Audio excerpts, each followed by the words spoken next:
extremely important for your heart. Often called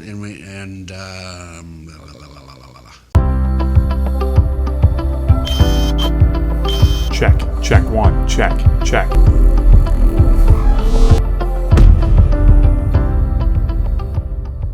In the last episode, we talked about the two dominant modes the body operates in, survival and regulation.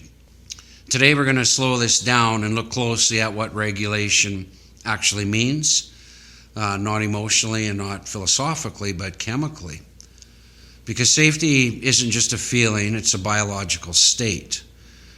And when the body perceives safety, an entirely different set of chemical instructions is released within your body. And those instructions change how you think, feel, and behave automatically. It's not something you create with willpower. It's something the body enters when the right signals are present. So let's start with the nervous system. When regulation begins, the parasympathetic branch becomes dominant. So the branch, you got your sympathetic nerve, and you got the parasympathetic branch. So they got one here and one there, and they play off each other, but they don't operate at the same time. When regulation begins, the parasympathetic branch becomes the dominant one.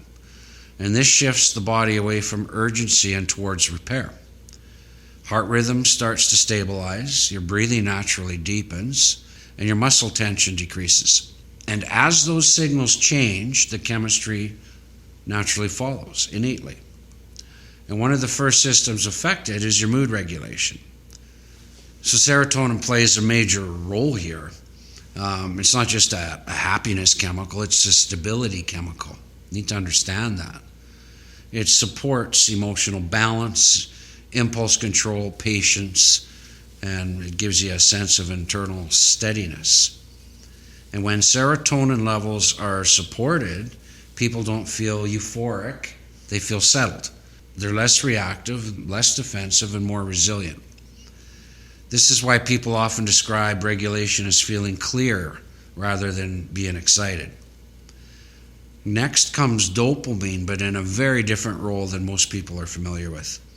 In regulated states, the dopamine supports healthy motivation. It helps you move towards goals without urgency or the compulsion. So you can focus, you can initiate action, and you can stop when something is complete. It's very different from the dopamine spikes driven by anticipation or overstimulation of the phone, of your social media. In regulation, dopamine rises and falls smoothly. It's a nice wave, like a sine wave. It actually is a sine wave. There's effort followed by satisfaction. No chasing and no restlessness. And another key chemical released in safety is acetylcholine or acetylcholine, depends how you pronounce it. This neurotransmitter plays a very critical role in your learning ability, your focus of attention, and how your memory is formed. And acetylcholine is the highest when the nervous system is calm but alert. This is why insight, creativity, and learning tend to happen after the body settles. It does not happen when it's stressed. Then there's oxytocin, often called the love drug, extremely important for your heart, but we refer to it more as the bonding hormone. Oxytocin increases when the body perceives safety and connection, so that makes sense. It strengthens your trust, it softens your defensiveness, and it supports social engagement. And from a biological standpoint, connection only becomes available when the survival chemistry, it's got to step back. It can't be present. The body does not prioritize bonding under a threat, which is why it's got to step back. But what's important to understand here is that none of these chemicals are released because you just simply decide to be calm. They're released because the nervous system has received consistent signals of safety. And those signals are not physical.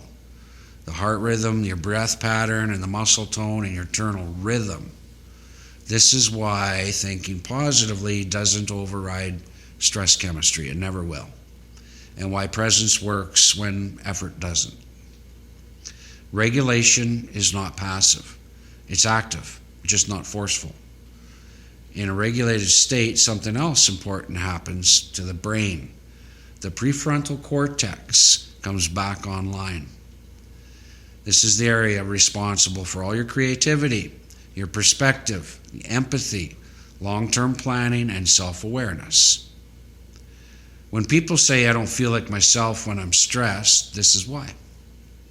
They're temporarily operating without access to the parts of the brain that can do the proper job function that reflect who they actually are. Regulation restores access. And it's not by changing your belief system, it's by changing the chemistry. And here's the critical distinction. Regulation is not relaxation. And relaxation can be passive. Regulation is functional alignment. So people in regulated states are not slow or disengaged. They're responsive instead of reactive. This is the state where conversations go better, your decision making feels much clearer, and boundaries come naturally. You don't overstep boundaries, and you don't allow somebody else to overstep into your boundaries. Emotional recovery happens much faster. And perhaps most importantly, this state is not rare. It's the body's default state when it's allowed to return there. And the reason so many people struggle to access the regulation today, it's not because they're incapable. It's because the modern environment, look around, constantly interrupts the signal of safety that the nervous system requires. Any job that you have will do that. Think about your own environment. It's always super fast-paced. In the next episode, we're going to look at how stress chemistry becomes chronic.